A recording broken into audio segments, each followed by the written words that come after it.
Puji Tuhan, kembali kami menjumpai sahabat gembala. Senang kita bisa bertemu di dalam program serial pendalaman Alkitab Firman-Nya Hidupku. Dan kali ini kita masuk dalam milenium kelima dan yang keenam. Tetapi secara khusus hari ini kita akan masuk ke dalam milenium kelima yang ditandai dengan pentarikan Masehi. Karena setelah kedatangan Yesus Kristus, tidak lagi menggunakan sebelum Masehi tetapi Masehi. Kita akan lanjut, sebelumnya kita akan masuk di dalam doa. Mari kita berdoa.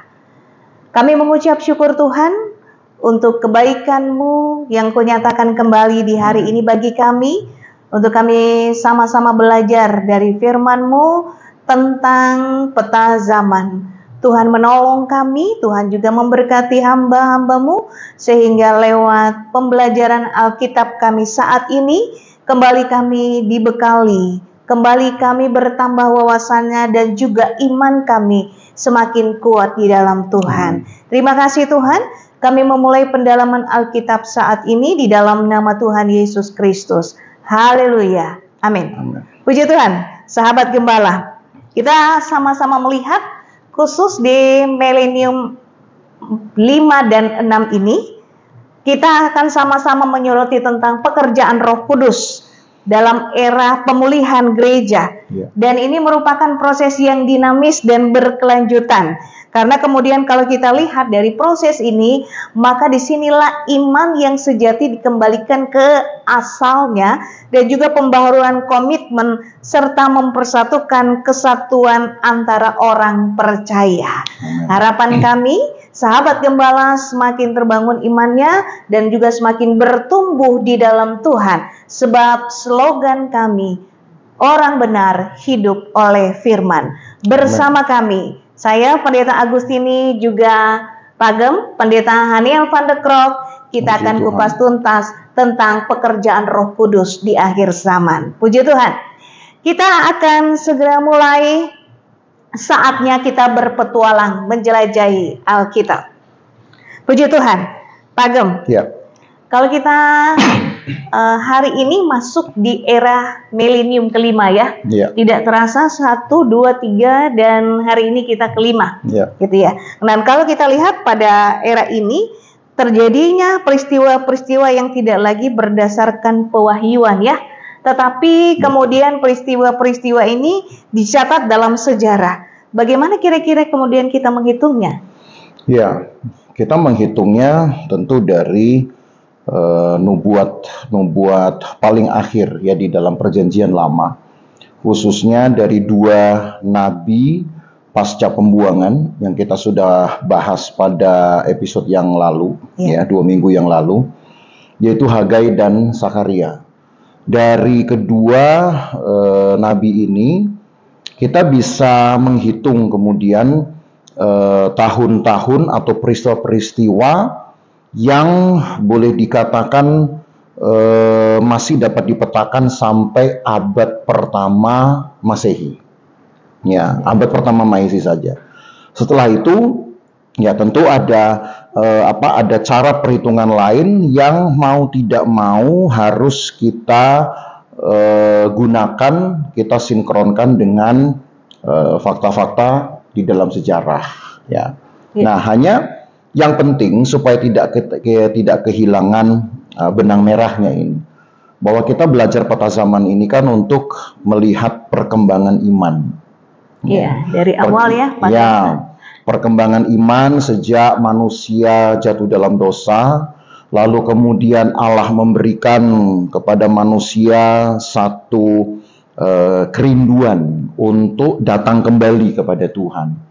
Dan rupanya kerinduan datang kembali itu yang dipercayakan kepada manusia, diserahkan kepada manusia sejalan dengan perkembangan imannya, gitu, no? Jadi tidak seperti Allah itu ada pada pihak kedua yang kemudian akan menarik tangan kita, pihak pertama yang berbuat dosa, begitu ya, lalu kemudian mendorong kita untuk maju, gitu. Tapi Allah mempercayakan itu semua firman ya yang hadir di dalam bentuk tulisan-tulisan hukum ataupun nubuat-nubuat itu yang dalam PL kan ya. Betul. Ya, untuk dapat dihidupi gitu loh, dapat dipercayai oleh manusia-manusia yang ada pada masa itu, sehingga mereka berkenalan dengan Tuhan, mereka kemudian tahu tujuan hidupnya, lalu mereka juga akhirnya tergerak untuk mendatangi Tuhan kembali. Kan itu tujuannya ya, benang merahnya.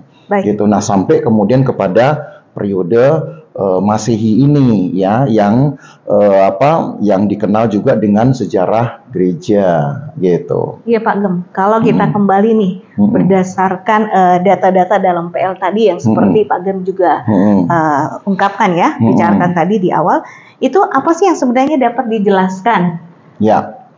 Yang pertama ya, atau ada 3 hal pertama ini yang bisa kemudian dijelaskan sekaligus juga dapat dipetakan gitu ya di dalam peta zaman, khususnya untuk 1 abad pertama dari milenium kelima ini.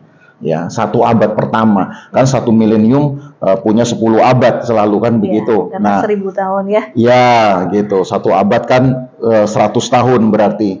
Nah, hanya memang yang tidak dapat kita pungkiri bahwa data-data pewahyuan di dalam Alkitab Perjanjian Baru memang hanya habis sampai di abad pertamanya saja, milenium kelima ini.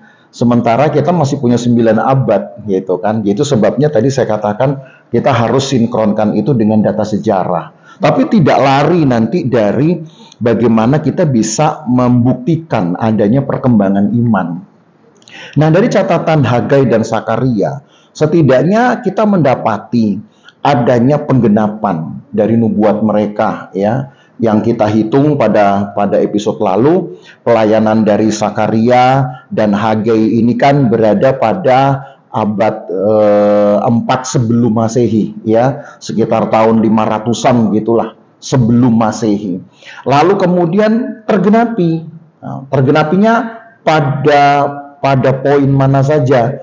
Contohnya kalau kita lihat Hagai pasal 2 ya, mari kita ke Hagai pasal 2 ayat yang ke-6. Hagai pernah menubuatkan begini pada periode atau pada 5 abad sebelumnya. Di Hagai 2 ayat 6, sesuai dengan janji yang telah kuikat dengan kamu pada waktu kamu keluar dari Mesir, dan rohku tetap tinggal di tengah-tengahmu, janganlah takut.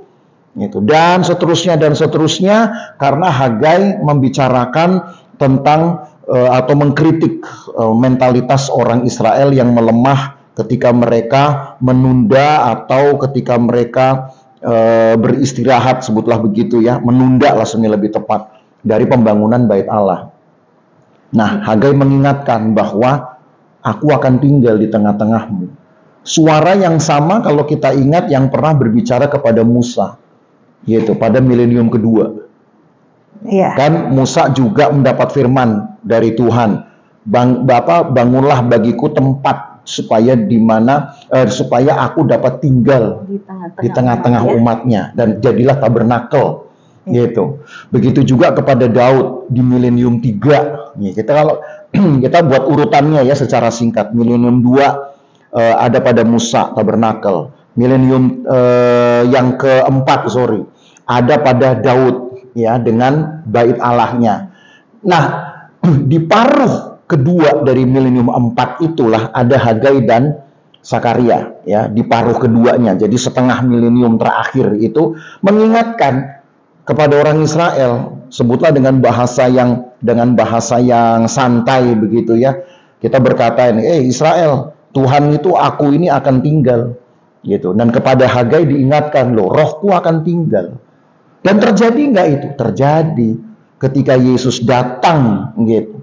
Sebagai Mesias, maka Yesus sendirilah yang kemudian berkata bahwa aku harus ada di tengah-tengah dari domba-dombaku, yaitu yang tidak lain adalah Israel. Tapi bukan berarti bahwa seolah Yesus hanya datang untuk orang Israel saja. Baru kemudian nanti kita tahu di dalam catatan-catatan Injil dan juga di dalam catatan-catatan Paulus bahwa kedatangan Yesus ternyata bukan hanya untuk orang Israel, tetapi menjangkau lebih luas lagi kepada bangsa-bangsa lain.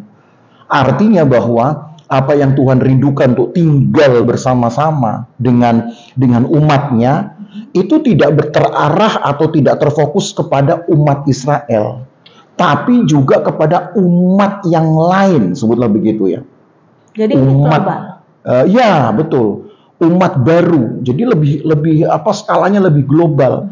Nah, umat yang baru ini kan juga disuarakan oleh Sakaria. Kalau kita lihat Sakaria pasal 13.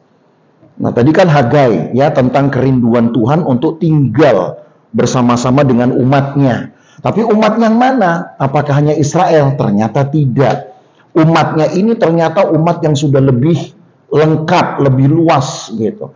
Yang hanya kemudian kita dapati datanya dari perkataan Sakaria itu dengan kata umat yang baru. Kita lihat kembali Sakaria 13 mulai ayat yang ke-7. Saya baca. Hai pedang, bangkitlah terhadap gembalaku, terhadap orang yang paling karib kepadaku. Demikianlah firman Tuhan semesta alam, bunuhlah gembala sehingga domba-domba tercerai-berai. Aku akan mengenakan tanganku terhadap yang lemah. Maka di seluruh negeri, demikianlah firman Tuhan, 2/3 daripadanya akan dilenyapkan, mati binasa. Tapi 1/3 daripadanya akan tinggal hidup.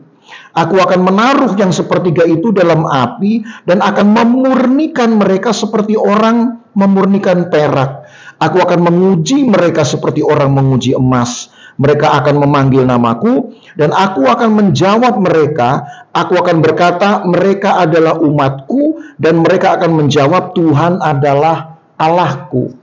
Jumlahnya seolah lebih kecil dari jumlah pertama. Gitu. Sementara yang disebut dengan umat yang baru ini, orientasinya bukan hanya untuk orang Israel. Maka kita berpikir, kalau ini sudah global, tapi kok jumlahnya jauh lebih sedikit, maka ini mau berkata tentang apa? Ya berkata tentang iman atau pergumulan iman. Sepanjang dari persemaian firman diberikan sejak manusia jatuh dalam dosa, itu ternyata hanya sedikit orang yang betul-betul bisa menghidupi, memperjuangkan, dan akhirnya dapat menikmati kenyataan atau buah dari iman itu. Karena apa? Jumlahnya kan hanya 1/3. Sementara umat yang baru tidak lagi hanya orang Israel. Gitu. Jadi yang mau kita lihat begini, bahwa perkembangan iman ada, tetap bisa diamati, bisa diukur, tapi rupanya sudah lebih kecil atau lebih memperhatikan mutunya, kualitas. Kualitas ya, Pak. Bukan hanya masalah jumlah orang beriman ini, tetapi iman seperti apa yang betul-betul dikehendaki oleh Allah, begitu ya. Bukan hanya iman sebatas, oh saya percaya Tuhan. Kitab Yakobus bahkan berkata, kalau cuma sekedar percaya Tuhan, setan juga percaya katanya. Kan ada ayat itu ya. Nah, dalam Yakobus pasal 1 itu, jangan cuma hanya modal, oh saya percaya Tuhan. Loh, setan juga percaya. Berarti kalau begitu, hanya iman kepada pengakuan Tuhan ada, kelasnya masih sama dengan setan. Nah, gitulah kita sebutkan seperti itu. Jadi, itu hanya cara kita membayangkan. Maka iman yang sejati, sebutlah itu sekarang ukuran yang sedang kita bicarakan ini. Itu hanya sedikit orang saja yang memilikinya, sekalipun wilayah dari pekerjaan firman dan pekerjaan iman itu sudah diperluas, bukan hanya untuk orang Israel. Nah, terbukti ketika Yesus datang, ya, dan dia datang sebagai Mesias, artinya adalah dia datang sebagai yang diurapi. Artinya dia datang sebagai seorang yang dilayakkan untuk menjadi penyelamat dosa manusia. Maka dapat kemudian kita ketahui dari tulisan-tulisan Injil ya yang menyoroti pelayanan Yesus. Ingat kalimat ini pendek. Banyak yang dipanggil tapi sedikit yang dipilih. Nah, bayangkan dari sekian lama proses dari perkembangan iman itu diluaskan 4 milenium kita sudah bahas, mulai dari Adam jatuh dalam dosa sampai kepada datangnya Yesus Kristus. Itu 4 milenium. Yaitu. Tapi apakah 4 milenium ini Tuhan bisa menuai banyak? Tidak. Karena Yesus datang, dia langsung menyuarakan, banyak yang dipanggil, sedikit yang dipilih, kan gitu. Berarti bahwa perjuangan iman dari orang-orang percaya ini, umat Tuhan ini, sepanjang dari dosa itu masuk, ternyata belum mendapatkan hasil yang, ya kayak saya katakan, hasil yang memuaskan Tuhan, gitu ya. Memang kita nggak pernah tahu berapa itu, tapi rasanya Tuhan sendiri belum mendapatkan satu angka atau jumlah atau kuota yang cukup, gitu, dari perkembangan iman itu.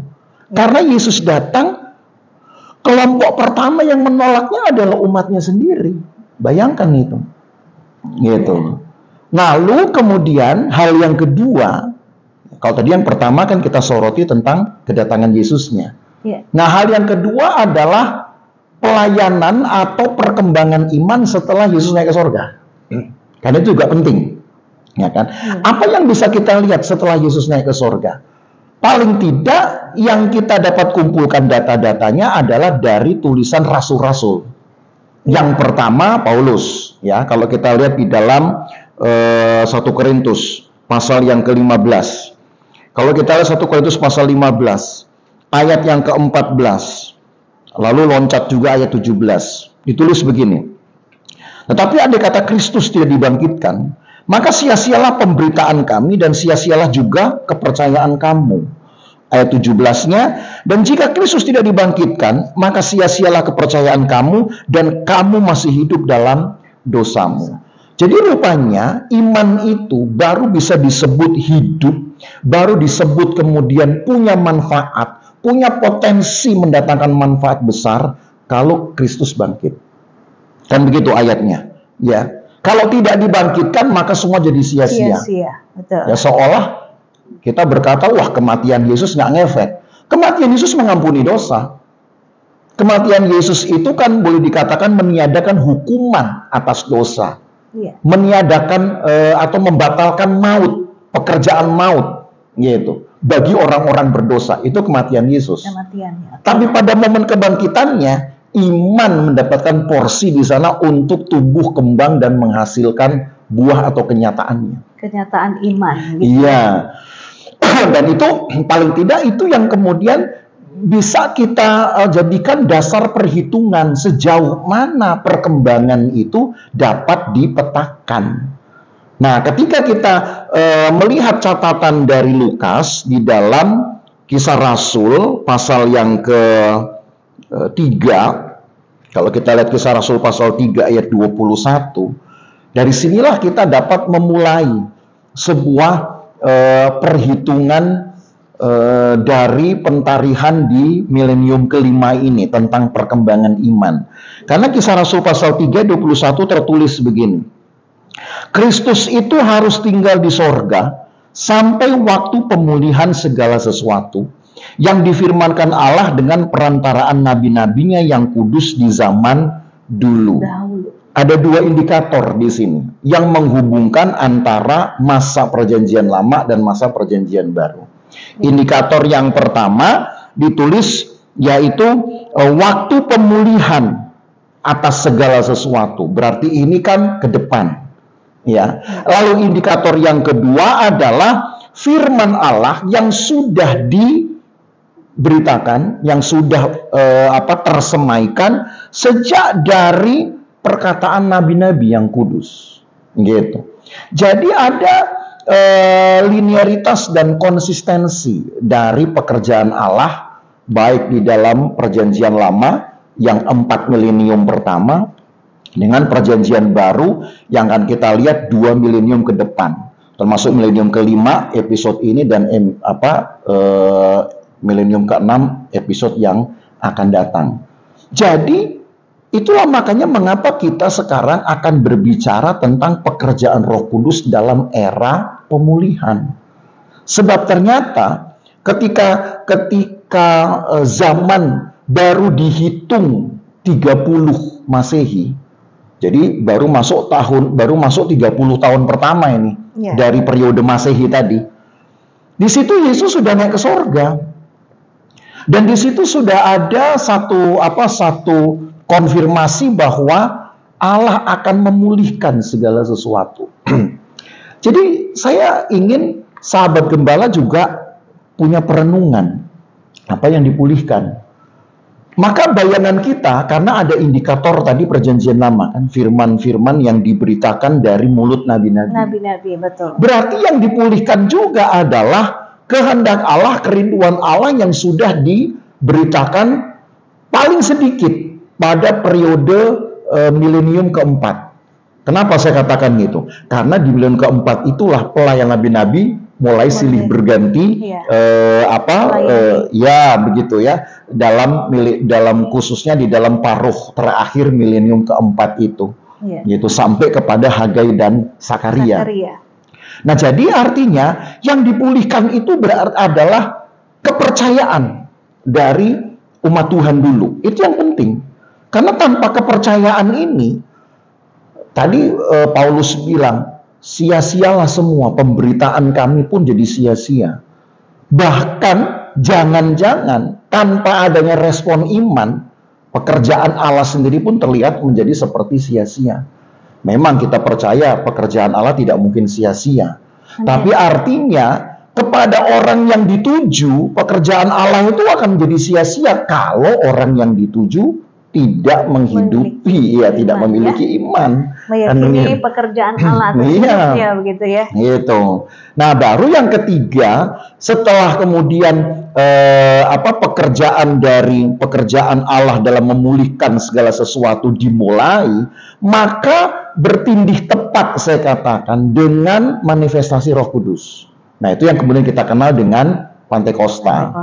Sebab sebelum Kisah Rasul pasal 3 ini kan kita sudah disuguhi data di pasal 2-nya. Kisah Rasul pasal 2 ya, tentang peristiwa Pantekosta. Betul, tentang peristiwa Pantekosta. Nah, peristiwa Pantekosta ini sebenarnya untuk sebagai momen apa? Sebagai momen dari kenyataan Allah yang esa dan paripurna. Kenapa? Kita di 4 milenium awal banyak bicara tentang firman. Baik firman yang ditulis oleh Allah sendiri, baik firman yang diucapkan oleh nabi-nabi, baik firman bahkan yang Allah taruh di dalam hati seseorang yang nggak tahu caranya mau ditulis tapi itu ada, itu kan ada dalam Abraham toh. Firman-firman yang Tuhan taruh di dalam hati mereka. Tapi kita nggak pernah tahu tentang wujudnya, bahkan pekerjaan lain, kecuali hanya firman, lalu respon dari orang yang punya firman, cuma berkata, oh ya saya percaya, maka dihitung sebagai kebenaran. Nah, itu versi Abraham, kan gitu. Nah, baru kemudian di periode Masehi ini, Allah perlihatkan keparipurnaan di dalam hakikat kealahannya. Satu, ketika Yesus datang, yaitu kan, dengan bukan hanya sekedar firman yang keluar dari mulutnya ketika dia mengajar, tapi juga perbuatan kasihnya, menumpangkan tangan atas kepala orang sakit, tubuh orang sakit atau bahkan orang mati, memeluk anak-anak, dapat berdoa, dapat juga melipatkan tubuh untuk berdoa. Artinya ada pengalaman lain yang orang bisa lihat tentang Tuhan. Oh, berarti Tuhan itu nggak cuma sekedar firman, tapi ada wujudnya. Lalu tidak lama kemudian berselang dari pelayanan Yesus selesai, sebutlah pelayanan Yesus kan hanya mengambil waktu 42 bulan saja. Muncullah manifestasi Roh Kudus ini. Dan manifestasi Roh Kudus itu mungkin ya boleh saya katakan tidak gemanya mungkin tidak seperti pelayanan Yesus sendiri yang nyata-nyata dengan perkataannya, dengan tangannya langsung bisa mengubah keadaan orang, sakit jadi sembuh. Tapi pekerjaan Roh Kudus sebenarnya mirip, karena buktinya ketika rasul-rasul melakukan satu pelayanan, baik pelayanan firman maupun pelayanan sosial, Allah bekerja. Ada yang sakit pun juga disembuhkan, bahkan ada orang yang berbohong pun langsung mati, kan gitu toh. Jadi artinya bahwa bahkan juga kalau kalau sahabat gembala baca di dalam Kisah Rasul pasal yang ke-5 itu, pasal 4, Petrus berjalan saja, bayangannya kena orang sakit saja itu sudah sembuh. Nah, artinya bahwa artinya bahwa Allah sedang memperlihatkan ini bahwa di dalam hakikat kealahannya, Allah itu paripurna. Dia ada sebagai firman, dia ada juga sebagai satu kekuatan, gitu kan, yang membuat orang kemudian dapat punya pengalaman khusus, dan juga dia ada di dalam bentuk fisik. Dan ini kan sesuatu yang baru, boleh saya katakan, untuk melengkapi apa? Melengkapi perjuangan iman orang percaya. Jadi buat saya sebenarnya di dalam milenium kelima atau di dalam periode Masehi ini, perjuangan iman orang-orang percaya itu harusnya sudah lebih mudah. Harusnya. Kenapa? Ya karena kan gambaran tentang Allah lebih lengkap daripada di perjanjian lama, betul kan gitu. Ya, jadi itu yang 3 hal pertama kita bisa lihat dari Yesus datang sebagai Mesias, kemudian Yesus naik ke sorga untuk memulihkan segala sesuatu, dan kemudian Pantekosta itu sendiri sebagai satu kelengkapan dari keparipurnaan Allah yang akan membantu, atau saya lebih suka sebenarnya menggunakan kata yang akan mempermudah sebenarnya perjuangan iman dari orang-orang percaya untuk mendapatkan kenyataannya. Apa ini karena berhubungan perkembangan iman itu lebih mudah eranya di era perjanjian baru, taruh gitu, dibanding era perjanjian lama, karena firman sudah menjadi manusia. Betul. Dan manusia sudah dilengkapi dengan Roh Kudus. Iya. Gitu ya. Pak Gem, ini cukup menarik sebenarnya, karena setelah era Pentakosta, era Pantekosta gitu ya. Lalu bagaimana kemudian kita mengamati, bisa melihat nih bukti-bukti perkembangan iman yang terjadi pada tokoh-tokoh selanjutnya yang bisa membuat kita melihat, oh ternyata perkembangan iman itu semakin meningkat, tetapi ada juga proses yang harus terjadi. Ya. Nah, ini yang tadi yang betul, memang menariknya adalah kita mau menelusuri dari mana ini ya, karena data-data di dalam di dalam kitab-kitab kanonik sudah habis begitu. Tapi justru buat saya, apa yang kemudian Allah kehendaki ya dengan sebutlah memberhentikan pewahyuan hanya sampai pada penghujung abad pertama gitu, dari milenium kelima ini. Jadi baru 10% ini sebenarnya gitu ya, dari waktu itu berjalan, baru dijalani 10%-nya abad pertama, tiba-tiba pewahyuan seperti sudah berhenti. Sebenarnya disinilah kesempatan dari orang-orang beriman itu untuk dapat menggumuli firman Tuhan ini secara lebih konkret gitu, antara teori firman yang mereka percaya dengan praktek hidupnya. Ya. Sebutlah ya, masa ini mungkin hampir sama kalau saya katakan dengan masa ketika Yosua mati sebelum Musa muncul. Itu ada masa vakum yang pernah kita hitung ada 164 tahun. Gitu, masih pendek waktunya. Sama juga mungkin antara periode hakim-hakim sampai dengan sebelum Samuel lahir.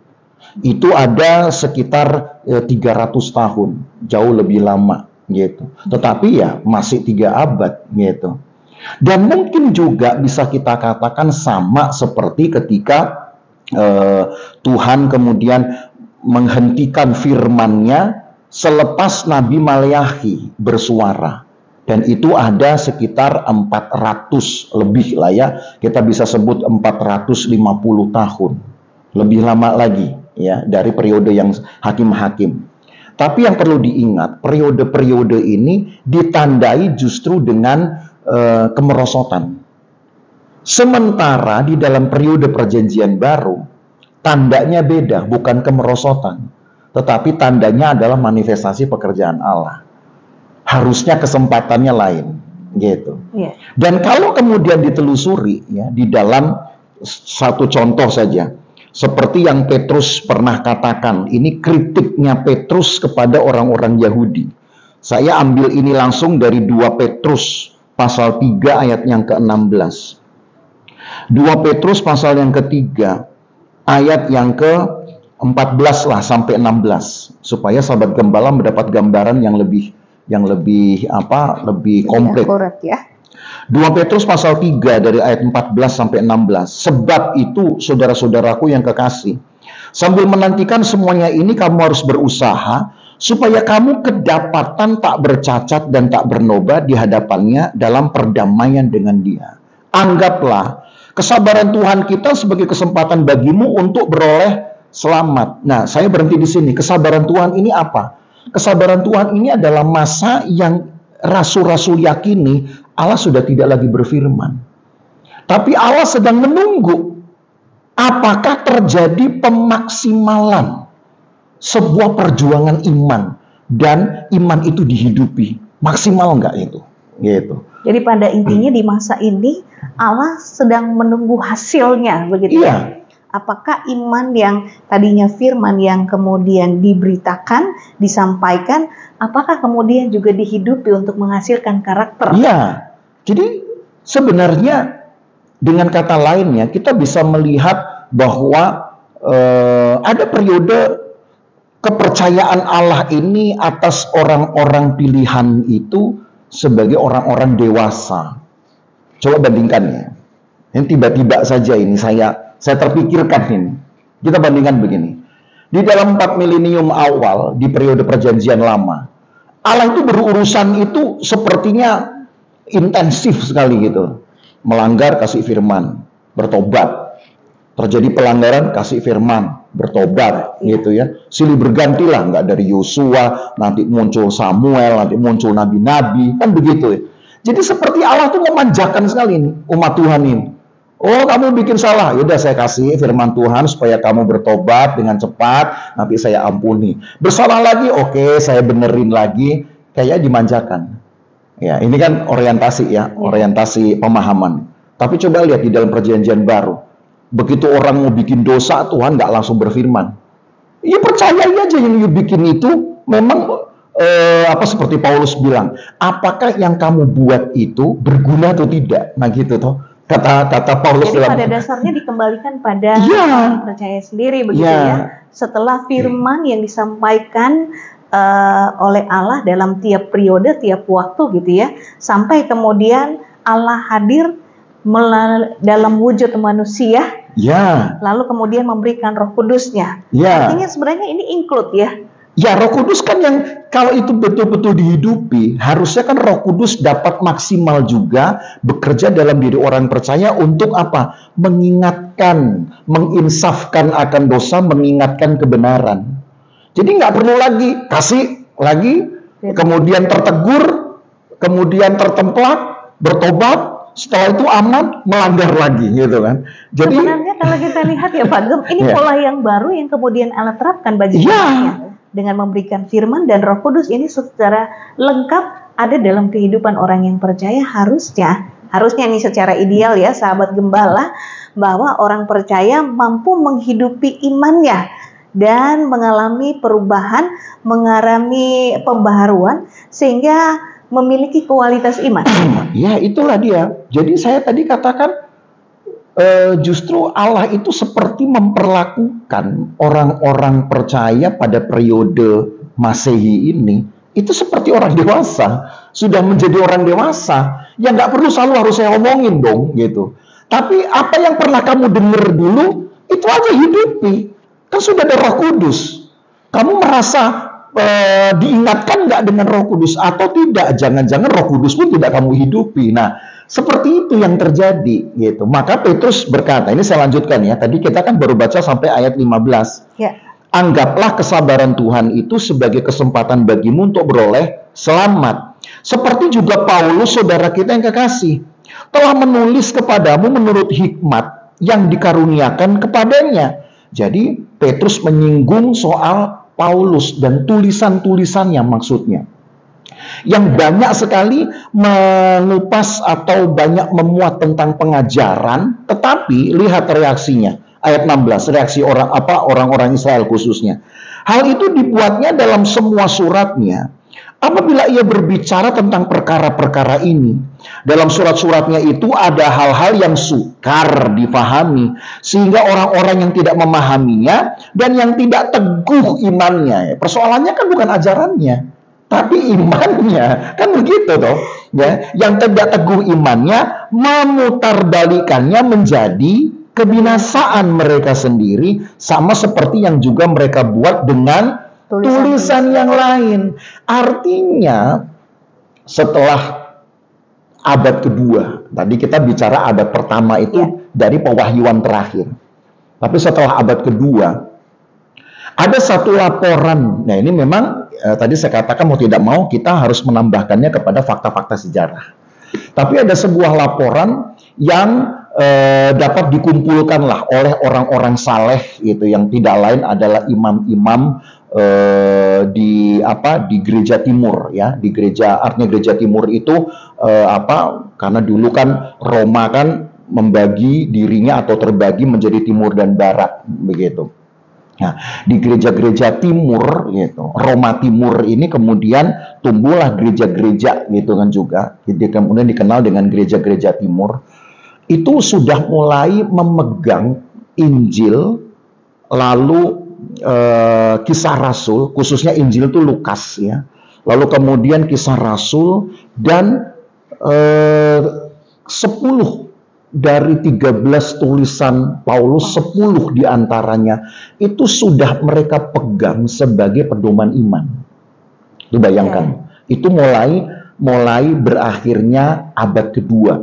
Jadi sudah mulai 200 sekian artinya itu berakhir, jadi mau masuk abad yang ketiga gitu. Nah ini yang Petrus singgung, jangan sampai karena ada orang yang nggak teguh imannya, ajarannya Paulus nggak ada yang salah, tapi karena imannya nggak teguh, mereka memutarbalikkan ajaran Paulus lalu membuat tulisan-tulisannya sendiri, kan gitu. Iya, betul. Dan memang di dalam sejarah gereja pernah ada tulisan-tulisan yang coba dikumpulkan gitu ya. Seperti saya sebutkan ya, kanon Marcion. Lalu juga ada kanon Muratori gitu. Upaya dari orang-orang beriman untuk mengumpulkan dari firman-firman Allah ini. Nah, bayangin itu kan firman Allah yang sudah diberitakan pada masa-masa sebelumnya tuh. Betul. Hanya pada waktu itu kan belum terbukukan dengan baik begitu. Nah, sekarang baru orang mengumpulkan. Tujuannya apa? Memperteguh iman. Itu kita pakai bahasa Petrus dulu lah. Yeah. Memperteguh iman. Tetapi rupanya dalam kumpulan tulisan itu ada yang ada yang tulisan-tulisan lain yang bukan datang dari pewahyuan Tuhan. Yang tadi saya sebutkan gitulah. Maka bergejolaklah. Tapi pada akhirnya toh Tuhan izinkan masuk pada abad yang keempat, tahun 326. Ada seorang imam di Alexandria, gereja Alexandria di Mesir, yang tiba-tiba menyusun sendiri 27 kitab perjanjian baru. Tidak ada yang pernah memikirkan sebelumnya. Bahkan pada masa itu sudah berkembang gereja-gereja yang banyak, bahkan sudah dapat dihitung paling tidak ada sekitar 300 pendeta, 300 uskup gitu ya, 300 pengajar yang boleh dikatakan sudah, anggaplah itu sekelas dengan rasul-rasul. Nah, memang tidak ada di dalam Alkitab sudah. Tapi ini kan di dalam sejarah, ya, di dalam sejarah gereja. Tapi kita mengacu dari tulisannya Petrus ya, supaya tetap kita bisa tahu benang merahnya. Dan itu memang diakui. Tetapi rupanya ada ajaran yang simpang siur yang tidak berpedoman kepada Injil dan tulisan Paulus. Jadi apa yang Petrus katakan ini sebenarnya sudah menjadi sebuah tolok ukur atau yang kemudian kita sebut kanon, gitu. Kanon. Walaupun memang resminya kanon belum ada. Tapi Petrus bilang, loh tulisan Paulus saja itu sudah hadir kepadamu, bahkan sampai abad yang kedua sudah dipegang oleh gereja-gereja timur. Dan itu bisa mencapai, tadi saya katakan, lebih dari 220 uskup, 300-an lah paling tidak, banyak kan. Banyak, kita anggap sajalah 300, kalau sekarang ya uskup kita anggap itu pendeta. 300 pendeta ya. Jangan bilang sekarang gereja sih sudah menjamur ya. Gereja udah mungkin udah puluhan ribu. Tapi di zaman dulu sejak mulai dari pekerjaan Roh Kudus itu abad tahun yang ke-30 itu sampai kemudian tahun 200 kan kita paling menghitung baru 170 tahun kekristenan berkembang. Iya. Ya toh, baru 170 tahun, sebutlah 200 tahun. Kristen berkembang dan kemudian bisa mendapati angka ada taruhlah 300 pendeta, 300 gereja, itu udah luar biasa. Dalam perkembangan pertama yang sedang dihimpit oleh kekuatan lain ini. Baik orang Yahudi sendiri, baik juga kemudian orang-orang yang punya ajaran lain tadi itu ya. Kita tetap mengacu pada Petrus. Jadi, kalau kemudian Petrus bilang, loh, sudah ada ya kok yang mau memegang ajaran-ajaran Tuhan lewat lewat murid-murid Tuhan dan rasul-rasul Tuhan, termasuk yang paling populer sendiri adalah Paulus. Nyatanya tadi disebut oleh Petrus. Kenapa you nggak percaya? Kenapa imanmu nggak teguh? Nah ini kan sebenarnya poinnya gitu. Bahwa sebutlah Allah memang tidak lagi berfirman. Tetapi bukan berarti Allah lepas tangan. Allah justru ingin supaya dari sekian banyak firman yang sudah tersemaikan, apalagi pada periode yang sebelum Masehi itu coba yuk kumpulin dulu deh. Ya. Seberapa banyak kemudian dari yang terkumpul itu bisa menjadi pedoman iman. Berarti kan Allah juga bekerja. Ya. Dan ternyata juga Allah bekerja di dalam seorang imam Alexandria yang namanya Athanasius tadi. Dengan menyusun 27 buku. Dan herannya sampai hari ini susunan itu tidak pernah digugat, tidak pernah berubah sampai semua gereja-gereja menerimanya sampai hari ini. Susunan yang ada di daftar isi Alkitab sahabat gembala semua. Perjanjian baru ya. Ya, itu baru tersusun tahun 362. Dan kemudian baru disahkan begitu di tahun 397. Tapi dari tahun 397 sampai tahun 2024, saudara nggak akan pernah lihat kan di Alkitab daftar isi berubah. Itu susunan itu dari Athanasius, bayangin. Iya. Jadi artinya memang tidak ada Allah berfirman, tetapi Allah membangkitkan orang-orang yang cinta firman, yang memang ingin berupaya untuk meneguhkan iman tadi loh. Yeah. Ya, ini berarti berhubungan dengan pengajaran lewat tulisan-tulisan ya. Betul. Karena setelah rasul-rasul, maka tulisan rasul-rasul itu kemudian diteruskan, tetapi ada juga tulisan-tulisan yang lain. Iya. Maka untuk mengantisipasi itu kita berpatokan pada tulisan Petrus ya. Lalu kemudian kita lihat perkembangan selanjutnya ternyata sudah dibukukan dalam 27. Dan itu menjadi kanon. Ya, untuk PB-nya, untuk perjanjian baru gitu. Sebab kalau untuk perjanjian lama sudah dibukukan lebih dulu sebenarnya. Itu sudah ada sebenarnya pada periode sebelum Masehi itu sudah dibukukan, sudah dikanonkan dulu perjanjian lamanya. Gitu. Jadi ada jarak ya sekitar 4 abad antara kanon PL dengan kanon PB. Ya, ini hal yang cukup menarik ya Pak Gem. Lalu untuk kisah periode selanjutnya, kira-kira kita bisa melihat kemudian situasinya. Ini yang menarik adalah karena ketika kemudian kitab-kitab ini sudah tersusun dan sebutlah kerangka untuk pedoman iman itu pun sudah tersedia. Maka dimulailah kemudian babak baru gitu ya, yaitu penyesuaian orang-orang percaya ini sendiri, kita sebut ini orang-orang Kristen, terhadap tulisan-tulisan ini, kanon ini. Ada yang mungkin dimulai dengan berkata, memang Athanasius itu siapa gitu, kok dia bisa punya kuasa untuk mengkanonkan mendaftarkan 27 kitab. Tetapi toh pada akhirnya semua uskup yang tadi saya katakan itu tidak ada yang membantah, bahkan semua mengiyakan. Mungkin karena mereka pegang apa yang Petrus katakan tadi. Padamu sudah ada tulisan Paulus, sudah ada Injil-Injil. Mungkin karena itulah mereka tahu bahwa Roh Kudus juga telah menggunakan Athanasius ini untuk menyusun 27 buku Perjanjian Baru yang kemudian 30 tahun kemudian disahkan sebagai kanon. Ya, cukup seru ya Pak Ageng kali ini episodenya. Iya. Tapi berhubung dengan waktu yang ada, kita akan masuk bagian terakhir, closing statement dari Pak Gembala untuk episode kali ini.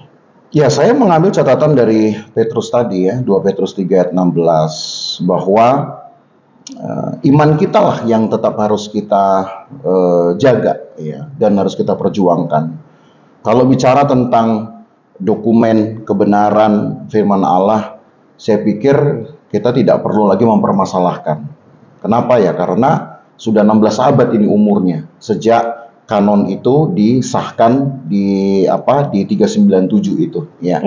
Jadi sekarang iman kita lah, asal sahabat-sahabat gembala mau membuka hati, membuka pikiran ya, dan meminta Roh Kudus mengawal ya, mengkawal pikiran kita dan hati kita, maka akan tumbuh pengenalan akan Tuhan, dan juga akan tumbuh nanti keinginan untuk mengabdi kepada Tuhan. Maka pasti kita akan menjadi tuayan Tuhan. Itu saja. Amin. Ya. Kiranya ini menjadi semangat yang baru bagi kita sahabat gembala, karena di era di mana kita hidup, pekerjaan Roh Kudus nyata dan firman-Nya sudah diberikan buat kita. Tinggal bagaimana kemudian kita menghidupinya sehingga iman kita semakin berkualitas, mengubah, membangun dan membarui karakter kita untuk menjadi sama seperti Kristus. Amen. Gitu ya Pak Ageng. Ya. Baik, sahabat gembala, episode kali ini kita akan akhiri, dan sebelumnya ada beberapa hal yang akan kami sampaikan.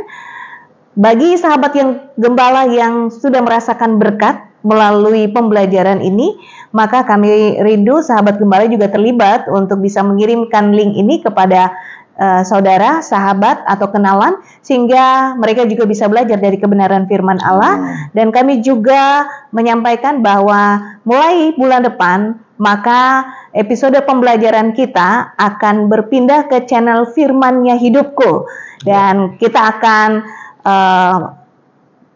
membawa sahabat gembala untuk membahas juga topik-topik seputar Alkitab yang cukup menarik, sehingga kita semua semakin bertambah wawasannya, terbangun imannya untuk bertumbuh di dalam Tuhan, sebab slogan kami, orang benar hidup oleh firman. Kita akan akhiri dan kita akan ditutup doa oleh Pak Gem. Silakan. Mari kita berdoa. Terima kasih Tuhan untuk kesempatan yang baik kami dapat melanjutkan kembali pembelajaran kami tentang peta zaman untuk melihat perkembangan-perkembangan iman, bukti dari keseriusan Allah untuk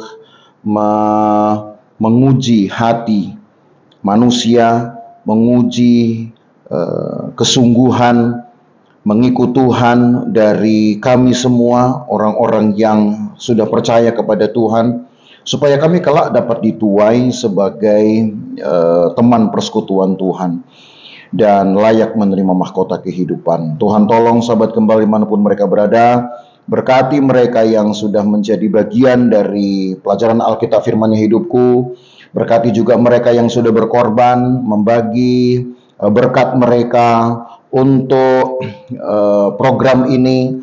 Tuhan yang tidak pernah berhutang akan membalaskan dengan berlipat ganda tentunya. Terima kasih Tuhan, berkati bahkan juga dengan kesehatan, berkati dengan hal-hal lain yang tidak dapat kami beli dengan uang.